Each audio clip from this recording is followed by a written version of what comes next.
Hi guys, and welcome back to my channel. So sorry for the delay. I've been doing a lot of stuff for school. Tonight I'm going to show you guys how I apply my Omnipod to myself. So tonight I'll be placing it on my arm. I haven't done this spot in a couple weeks, so it'll be a fresh spot.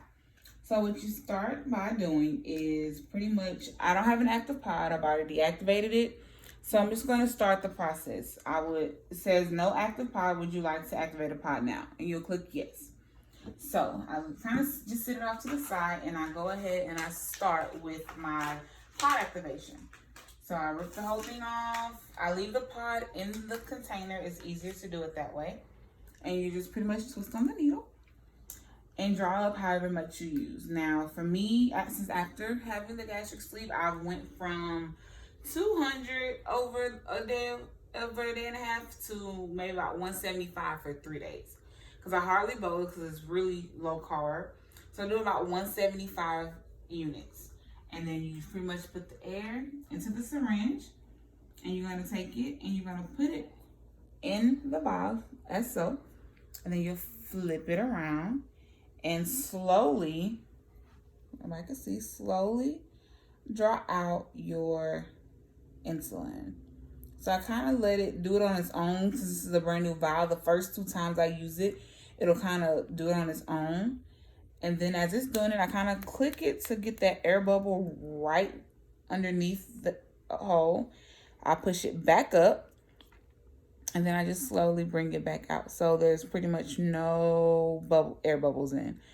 This is a trial and error. Again, I've been a diabetic for 13 years. So I started with vial and syringes as an 11-year-old. So I pretty much kind of have this on lock. So I kind of went a little bit over the line, shall I say. And you just want to click to make sure you got any extra air bubbles. And then you pretty much just bring it back up to where you measured it. Take it out. And then there's a slight hole right here. And it has an arrow as well that tells you where to put the insulin. So you pretty much just stick it. And then you're going to just put it in. And you'll hear 2 beeps. As so, letting you know it has been activated. And then I just kind of make sure all the insulin's out. And then pretty much take it, untwist this. This end goes in my sharps container, and then this end can just pretty much go in the trash. So after that, I put it on its right side. Sorry, right side of the pod, left side of the PDM, and then I just hit next.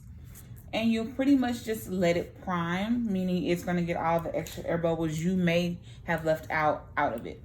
So while it's priming, I'm going to go ahead and prep the skin with an alcohol swab. Like I said, I'm going to do my arm, so I'm going to bring my sleeve up and just pretty much wipe the area where it's going to go. So I do a wide area because sometimes I may not go exactly where I plan and it may get off to the side or something. So at least I have a wider range. And usually let it air dry and just kind of fan it, let it dry some while it's still priming. Because again, if your skin's still slightly wet, the adhesive won't stick properly. So you want to make sure that it sticks by making sure it's completely dry. I usually have my husband helping, but he's filming, so he can't really help me blow it like he usually would. So I'm just going to let it, and it feels mostly dry. So it beeped to let me know that it's done priming, and it pretty much says to impair infusion site, which is what I did already. Remove this pod needle cap, and you just pretty much break it off. And if the canula's out, which I hardly ever see, it'll tell you to discard it, but it's not, so I hit next.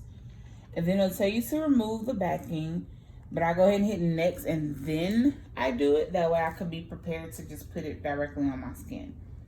So the best thing about the Omnipod, doesn't matter what direction you put it on as long as it's on. But for my arms and thighs, I usually go up and down. On my stomach and back, I usually do horizontal.